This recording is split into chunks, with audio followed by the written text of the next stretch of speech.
Y en materia de colegios se ha hablado mucho de la violencia que hay. Hay una serie de situaciones que están pendientes, por cierto, desde el estallido social, desde después, posteriormente, la pandemia, un rezago en las clases, y de todo eso vamos a conversar con el expresidente del Colegio de Profesores y actual presidente del Colegio Metropolitano de Profesores, Mario Aguilar. ¿Cómo estás, Mario? Hola, Fernando. Buenas noches, un gusto estar acá.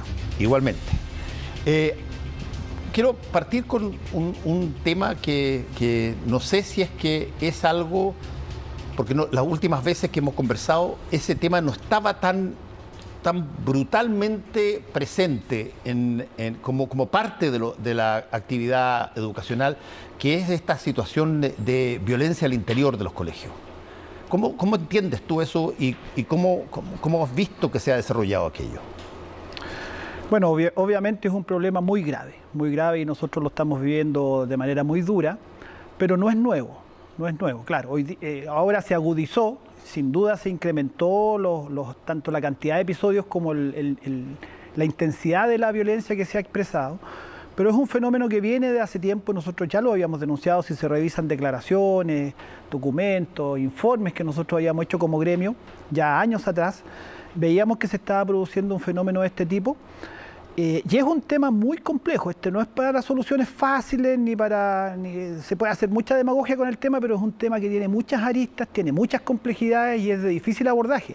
Pero por otro lado es urgentísimo, no estoy siendo exagerado en el concepto, urgentísimo abordarlo y abordarlo con mucha seriedad. Ojalá que este tema no sea un tema que se pone de repente noticioso y tiene harta cobertura y harto interés y después desaparece y el problema sigue.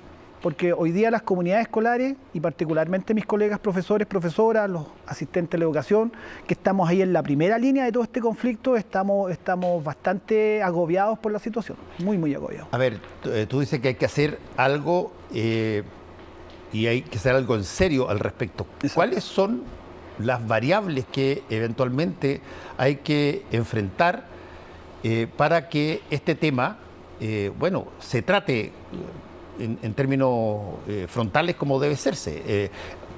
Cada colegio tiene una serie de reglamentos y eventualmente los colegios se dan una serie de normas y protocolos, pero esto me da la sensación que no es algo que vaya, que sea propio de un colegio o dos colegios, qué sé yo, determinados, sino que es un fenómeno más bien y te lo pregunto, si es un fenómeno, ya que tú dices que esto se está advirtiendo, es un fenómeno que tiene que ver con un tipo de juventud o situaciones que llevan a que los jóvenes consideren que la resolución de los conflictos pasa, por ejemplo, entre otras cosas, por la violencia. Hay de todo, por eso yo creo que es un tema complejo. Yo no estoy aquí en esta entrevista para dar respuestas políticamente correctas o para andar con eufemismo. Voy a ser bien crudo. Yo creo que es un tema que tiene hoy día absolutamente sobrepasado al sistema. O sea, este es un tema que se da en colegios urbanos, rurales, en colegios en comunas populares, comunas más pudientes, particulares, municipales, en regiones, en zonas urbanas, en zonas rurales. Entonces es un fenómeno bastante generalizado. Que además se intensificó en el retorno a clase. Creo que hay factores de un mal diseño del retorno que ayudó, pero que lo que hizo fue acelerar una situación que ya estaba. Claramente hubo un mal diseño, nosotros eso lo advertimos también. Es medio pedante decir todo esto, lo dijimos, pero la verdad es que si se revisan nuestras declaraciones de enero y febrero, nosotros advertimos que el retorno no podía ser abrupto, que estábamos convencidos que había que volver a la presencialidad sin duda y tratar de normalizar el sistema dentro de lo posible en el contexto pandémico, pero que había que hacer un retorno gradual, un retorno con mucha atención y priorización en el tema emocional, en el tema social, en producir una readaptación gradual al sistema. Dijimos que no era conveniente volver a la jornada escolar completa abruptamente, se lo dijimos a Figueroa, porque todo este diseño de retorno, claro, se dio en el gobierno anterior. Recordemos que obviamente el gobierno actual asumió después del reinicio del año escolar, por lo tanto todo el rediseño de retorno lo hizo el gobierno anterior. Y una de las cosas que más advertimos fue que se necesitaba aforos Es decir, no meter 45 estudiantes en una sala por razones de pandemia, razones sanitarias, pero también por razones de ambiente escolar. Después de 2 años o año y medio sin que los estudiantes hubieran estado en clase, claramente no había que ser muy genio para prever que iba a ser difícil la readaptación, y tampoco 8 horas de clase. Si tú piensas que un estudiante en una jornada escolar completa está prácticamente 8 horas encerrado en la sala de clase, descontando los recreos, de 8 de la mañana a 4 de la tarde, 4 y media, depende del horario del colegio. Y los reglamentos y todo eso que tienen los colegios está absolutamente sobrepasado. Hoy día son insuficientes para contener esta situación. Hay un tipo de juventud distinto. Nosotros, tú y yo, somos de una generación donde la amenaza de que te anotaran en el libro, por ejemplo, que te hicieran una anotación negativa o de la suspensión, producía un efecto en uno. Pero hoy día eso no ocurre con los jóvenes actuales. No, sencillamente las medidas disciplinarias tradicionales de un colegio no funcionan. Y además hay una violencia en la sociedad que es muy fuerte, es muy evidente, tal como las noticias muestran los enfrentamientos o peleas en los colegios, también muestran muchas veces una riña por un topón de un espejo en un auto que puede terminar en balazos o en cuchillazos. Sí. Lo mismo pasa en una discoteca. Y más aún, si tú lo expandes y te vas de Chile, te vas al mundo, sí, volvieron la guerra, exactamente, claro. Toda una serie de problemas. Claro, o sea, estos son tiempos en que pareciera que la violencia campea en todos los aspectos, desde lo más macro, una guerra, una invasión de un país a otro como si no pasara nada. Naciones Unidas y sus declaraciones importan, da lo mismo lo que diga, ¿ya? Un país se siente con derecho a invadir al otro y punto. Y bueno, todo lo que hemos visto, la violencia que se da a nivel social en general, la violencia en las casas, la violencia en las calles, la violencia en los barrios, la violencia en las noches y la violencia en las escuelas. La escuela ya no contiene esa violencia. Antes tú podías estar en un barrio muy violento, pero de alguna manera la escuela era un oasis. Incluso los mismos patos malos, voy a usar un término poco académico, pero que se entiende, ¿no es cierto? Sí. De alguna manera respetaban la escuela. Hoy día ya no se está dando. Se han habido situaciones donde bandas van a buscar a un estudiante al interior del colegio para una vendetta o para un ajuste de cuentas, por ejemplo, ¿ya? Entonces, hay una mezcla de situaciones, y yo quiero agregar un factor que me parece muy, muy importante y que no se atiende mucho, que es el que hay un sistema escolar, un modelo de escuela, una concepción educacional que a mi entender está haciendo agua, que ya no da para más. Esta idea de los rankings, las competencias, el CIMSE, las pruebas estandarizadas, donde finalmente los estudiantes son un número. Los profesores somos meros ejecutores de un proceso productivo, hay que rendir, producir, hay que sacarle rendimiento a estos estudiantes, y si no, la escuela la pueden cerrar, o no va a acceder a recursos, o el sueldo va a ser más bajo si no sacamos el puntaje que hay que sacar. Muchas veces, esto es bien duro lo que voy a decir, y lo he dicho en alguna entrevista más, muchas veces nosotros no tenemos tiempo para escuchar a nuestros estudiantes. Estamos tan presionados los profes porque hay que rendir, porque hay que sacar la prueba estandarizada, porque toca CIMSE en 2 semanas más, porque van a venir de la superintendencia y hay que tener el checklist todo concreto, que un estudiante te para en el recreo y te dice: profe, necesito hablar con usted.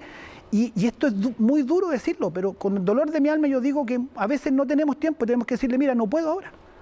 No puedo escucharte a un estudiante que se debiera ser el centro de nuestra accionar. La base inicial de la Lo fundamental de nuestra labor tiene que ser con los estudiantes, y muchas veces no tienes tiempo para tus estudiantes, porque tienes que cumplir con todos esos protocolos, llenar de evidencia, llenar papeleos, hacer el checklist. Entonces tenemos un sistema educacional que está bastante enfermo. Enfermo. Ahí hay un punto bien interesante. Desde hace mucho tiempo que se viene hablando y yo me acuerdo cuando partió Educación 2020, que salió muy fuerte en esa época Mario Weisbrot, que tenía 2 ideas matrices muy poderosas. Una, que parecía realmente dramática, que un porcentaje altísimo de los niños no entendían lo que leían.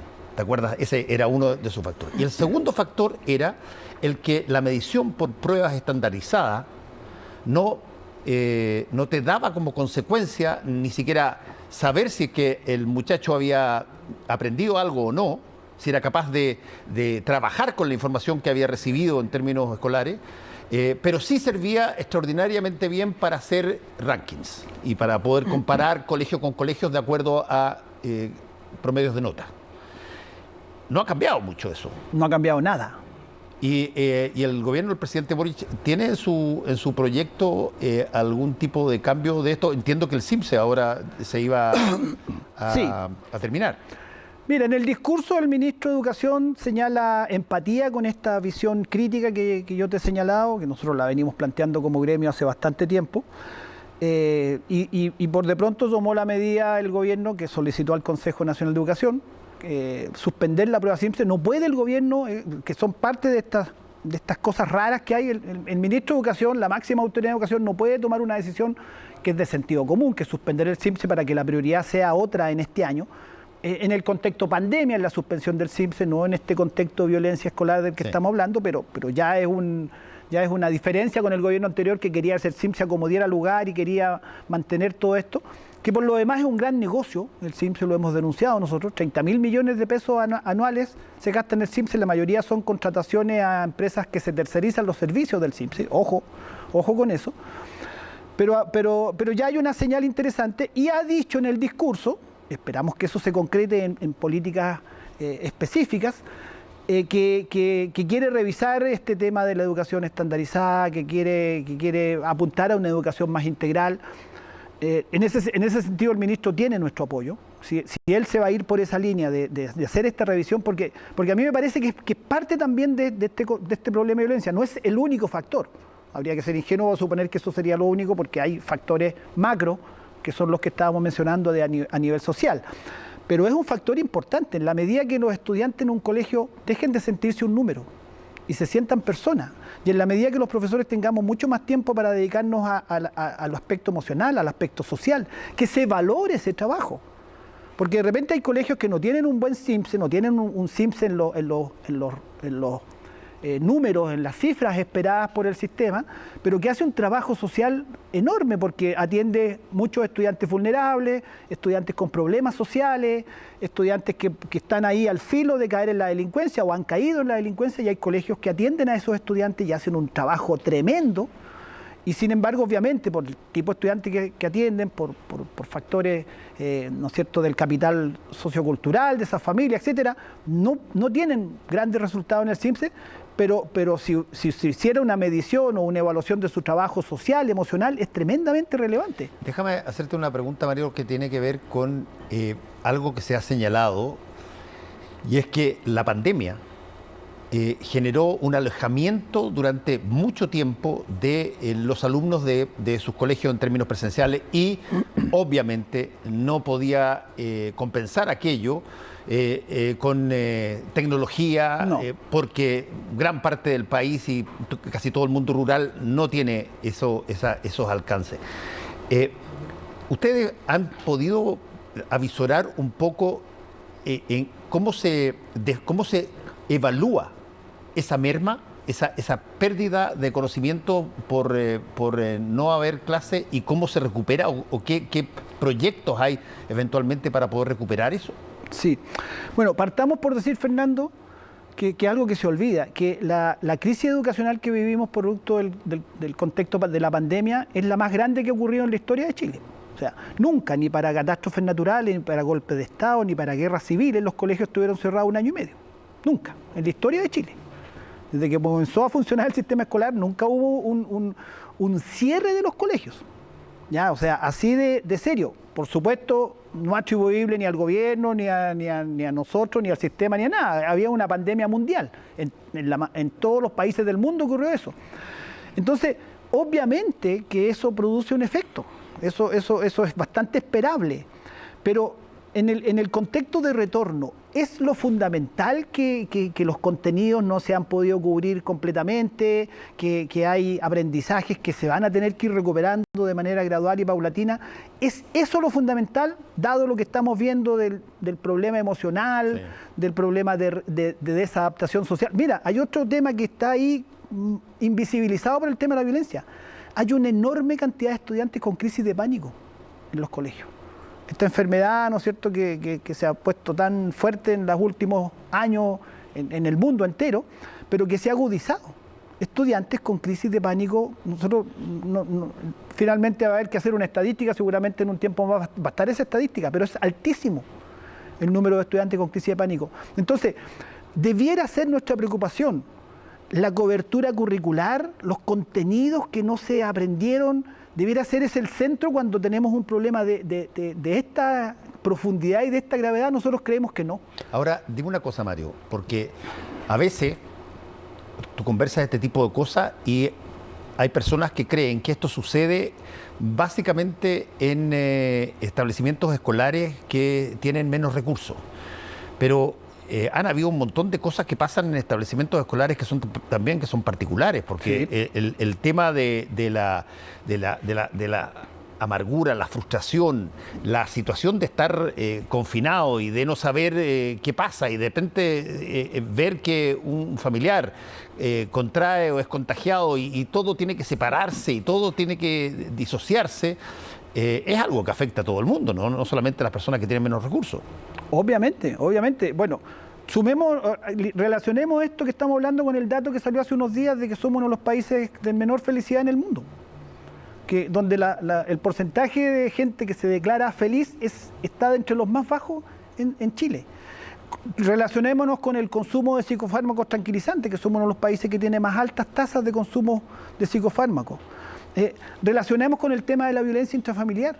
O sea, aquí hay un tema que tenemos que reflexionar y puede parecer que uno como que se va a esto tan macro como que se está corriendo el tema, no, pero es imposible que analicemos este tema seriamente si no analizamos el contexto mayor.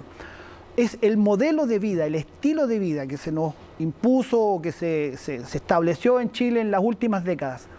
¿Realmente nos ha hecho más felices? ¿Nos ha hecho mejores personas? ¿Vivimos mejor, vivimos bien, nos sentimos bien viviendo de este modo individualista, competitivo, agresivo, donde tienes que defender tus intereses como única prioridad y se pierde el sentido de lo comunitario, de lo común, unitario? Esa palabra es muy bonita, lo común y unitario, lo que nos es común y nos une, que se ha perdido tanto el sentido de pertenencia vecinal, barrial, que de alguna manera el estallido social levantó aquello también, yo recuerdo, para mí uno de los momentos más felices de mi vida es la marcha del 25 de octubre del 2019, el 1,5 millones. La grande, sí. Ya donde nos juntamos todos, ahí venían los cuicos bajando desde, cuicos lo pongo entre comillas, ¿no es cierto?, bajando desde el Barrio Alto, venían los del sector poniente, los del sur, los del norte, nos encontramos ahí, compartimos las barras de fútbol, eran amigos, había como una necesidad que se expresó muy fuertemente en esos días, un momento de mucha humanidad, de querer humanidad, de querer sentirnos personas. Después se fue eso de alguna manera apagando un poco, vino la pandemia nos puso en otro contexto, pero yo creo que Chile es un país que requiere mucho de recuperar el cariño, el buen trato, el respeto, el considerarnos personas, humanidad, recuperar humanidad, que tanto se nos ha perdido. Y en los colegios también se nos ha perdido la humanidad. Cuando los alumnos son un número, cuando son una cifra, cuando a un colegio se le pone un semáforo. Fíjate que las barbaridades que se llegaron a hacer en este país. Ponerle un semáforo al colegio, verde, amarillo, rojo, y eso lo categorizaba y lo ponía en una categoría. Y esas cosas que hoy día parecen brutales, se hicieron hace no tanto tiempo. Hace no tanto tiempo se informaban los CIMSE de una manera tal que decía: aquí están los colegios buenos, aquí están los colegios más o menos y aquí están los colegios malos. Y si eres de un colegio malo, era como un estigma de que ibas a ser un fracasado en tu vida. ¿No es eso también muy violento? Muy, muy violento. Hay patrones de educación, voy a usar tu concepto, de educación más humanizada, más humana, que hayan funcionado a partir de estos modelos más clásicos, más conservadores, más cuadrados, si tú quieres, que a ti te llamen la atención y que eventualmente podría ser una alternativa, porque la educación tiene un cierto problema, es que todo el problema de los status quo, tú lo conoces, tú lo has visto, sí. Tú te sientes relativamente tranquilo o seguro si es que las personas van al mismo colegio que tú fuiste y por lo tanto tú tienes una mirada de, mira, nada muy grande puede pasar, pero cuando las cosas empiezan a cambiar y hay que modificar un poco la escena, bueno, vienen los miedos de que si acaso lo que viene, como está pasando en la convención, por ejemplo, ahora de lo que viene eventualmente, al ser distinto, por el solo hecho de ser distinto, se avisora como peor de lo que había. Sí, sí, pero esa descripción que tú haces del colegio es muy chileno, ¿ah? Es muy chileno esto de que estudian los iguales entre sí, los ricos con los ricos, los medios con los medios, los pobres con los pobres. Nuestro sistema educacional es muy segregador y no es así en todos lados del mundo. La escuela europea, la escuela finlandesa, que siempre la ponen como un gran ejemplo, y en general la tradición europea, por ejemplo, en el mismo escuela pública en general, en esos países el 90-95% de la población va a la escuela pública, y en la escuela pública, en la sala de clase conviven y comparten el hijo del empresario con el hijo del obrero, el hijo del inmigrante, el hijo del comerciante y el hijo del profesional. Y ese es un factor de democratización y de integración social muy fuerte. Es muy fuerte, es muy sano, es muy democratizador que sean compañeros de curso y jueguen a la pelota y compartan las tareas, etcétera.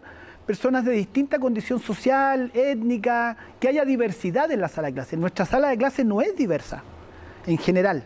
¿Ya? El muchacho de una comuna popular estudia con otros iguales a él, y el pudiente estudia con otros iguales a él. Entonces, tenemos una sociedad muy segregadora y la educación reproduce esa segregación. También eso es violento, también eso es factor de violencia, y cuando los jóvenes empiezan a sentir que eso es empiezan a dejar de verlo como normal, porque tal vez tu generación, mi generación lo vio como algo normal. Yo estudié en un liceo con números y nos parecía lógico que teníamos que estar puros parecidos, pero visto ahora en perspectiva y viendo a lo que nos ha llevado un sistema tan segregador, no está bien, no está bien que sea así. Nosotros deberíamos propender a un sistema educacional mucho más integrado, porque si no la educación lo que hace es simplemente repartir por tu origen social el lugar que vas a seguir teniendo en la sociedad. Hay un punto súper interesante, Mario, que es que en los países allí donde se estimula la integración, donde los estados crean colegios, no es en cualquier parte, porque los van y los ubican donde justamente confluyen. Exactamente. Todos en determinados lugares. No se van a, qué sé yo, comunas muy ricas o a comunas muy pobres en términos separados, van a comunas donde efectivamente están relativamente vecinos y por lo tanto el colegio, de hecho, en muchos países, Estados Unidos, por ejemplo, donde mis hijos estudiaron en colegios públicos, tú escoges o tú arriendas el departamento donde vas a vivir o arriendas la casa donde vas a vivir de acuerdo al colegio. El colegio es el que manda ahí muchas veces. Pero desde ese punto de vista, ¿has visto algún tipo de novedad en la forma de distribución o de generar una mayor integración que haya provenido de alguna manera de las cosas que eventualmente se podrían hacer en este futuro gobierno? Sí, sí. Bueno, están todos estos modelos educacionales alternativos que tienen cosas interesantes. Los colegios Waldorf, que son carísimos, pero cuyos conceptos educacionales, los Montessori. Sí. Ahí hay cosas para rescatar interesantes en el sentido de que se prioriza el aspecto de desarrollo emocional. Todas las teorías de Maturana, que son muy interesantes, que dicen que para tú, lo primer contacto que tú tienes con el aprendizaje, con el conocimiento es emocional, no es intelectual como se ha supuesto siempre. Y que el ambiente es muy importante. Pero te quiero poner ejemplos más bien de colegios normales, públicos, no colegios de 500.000 pesos mensuales. Sí, por ejemplo, el Liceo de San Nicolás. Yo estaba ahí en ese liceo. Una comuna rural cercana a Chillán, comuna pequeña, que tiene un colegio que siempre lo ponen como modelo porque le va muy bien en el ingreso a la universidad, en las pruebas de selección, pero cuyo modelo educacional es muy integrador y es muy integral. Yo he estado ahí, he visto a los profes, colegio público, un liceo municipal, ¿ya? Y tiene un modelo donde la convivencia es muy buena, donde no hay una alta selectividad de los estudiantes, pero consiguen que los estudiantes se entusiasmen por aprender, se entusiasmen por ir al colegio. Para ellos ir al colegio es una cosa que la disfrutan, los profes están contentos, hay buena convivencia. Y estuve hace pocos días en un colegio en Pudahuel, hace un par de semanas atrás, en este contexto de violencia, un colegio en Pudahuel que municipal, o no, de servicio local, ya no es del municipio, pero es público, Servicio Local Barranca, donde los profes, con bastante autonomía, porque la dirección les permitía esa autonomía, ellos creaban formas de generar una convivencia mucho más agradable y en donde al poder trabajar tranquilos estos profes, efectivamente no tenían graves problemas de violencia, a pesar de que atendían estudiantes de una condición bastante difícil socialmente, económicamente.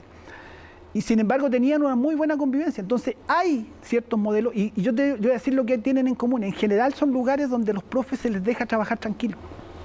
No se les está agobiando con evaluaciones, que rindan a una burocracia, ¿no es cierto? Las evidencias, llenar papeles, bueno, ya no son papeles, son cosas en línea, pero finalmente llenar formularios, informes, que son puras tonterías que no sirven para nada y que quitan tiempo para lo que realmente importa en nuestro trabajo, que es atender a los estudiantes. ¿De qué forma, me queda muy poco tiempo, pero me interesa hacerte esta pregunta, Mario, ¿de qué forma se evalúa el trabajo o la forma en que está el profesor transmitiendo su conocimiento y cómo lo están recibiendo los alumnos, que no sea la nota, por ejemplo, o que no sea exclusivamente la nota, porque la nota tiene valor? Primero, entendiendo que evaluación no es lo mismo que medición. La medición es un tipo de evaluación, paramétrica en general, pero que no es la única forma de evaluar. En pedagogía y en general en los procesos educacionales se requiere que las evaluaciones no sean únicamente cuantitativas, únicamente mediciones, que es lo que el sistema ha instalado y es lo que nosotros hemos llamado la educación estandarizada. La evaluación tiene que ser también cualitativa.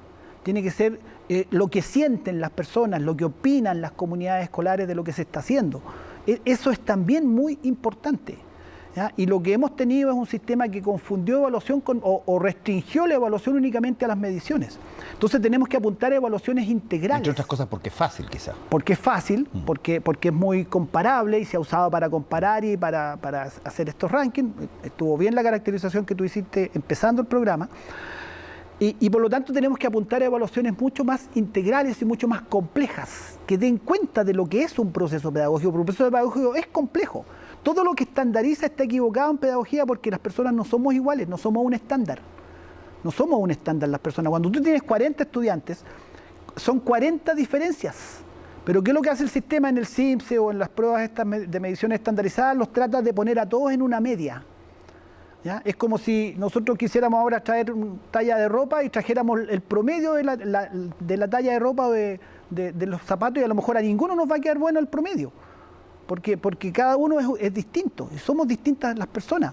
Entonces apuntar a una educación muchísimo más personalizada, que está en el discurso, la educación personalizada, atender a las diferencias, la inclusión, etcétera, etcétera. Pero es discurso, porque finalmente todo tiende a estandarizarse. Y yo creo que en la juventud hay hoy día una rebelión frente a eso, mal encausada a través de la violencia, ¿ya? Y además, si se cree que la respuesta a este problema de la violencia es únicamente policial, únicamente punitivo, únicamente las expulsiones, también es muy equivocado eso. La solución, a veces hay que tomar sanciones, porque hay situaciones graves y hay que contener esa violencia y podrá ser una oportunidad en que se requiere una cosa policial si la situación es muy grave. Pero eso no es la solución de fondo. La solución de fondo es una intervención psicosocial, una intervención pedagógica, que es nuestra tarea además, porque nosotros no somos policías, ¿no? Nosotros tenemos que separar estudiantes que están peleando a cuchillo. Hay profesores que han salido heridos en esa tarea de separar a dos estudiantes que se están agrediendo a cuchillazos, pero no es nuestra tarea, pues nuestra tarea es educar. Déjennos educar, déjennos trabajar tranquilos y yo te aseguro que la educación va a empezar a mejorar. No digo que eso sea la única solución al problema, porque es un problema bastante complejo, pero es una parte de eso, que nos dejen trabajar tranquilo, cosa que no se ha hecho en los últimos 30 años. Mario Aguilar, te quiero agradecer por haber estado con nosotros hoy día aquí. Un gran gusto, Fernando. Última Mirada. Muchas gracias.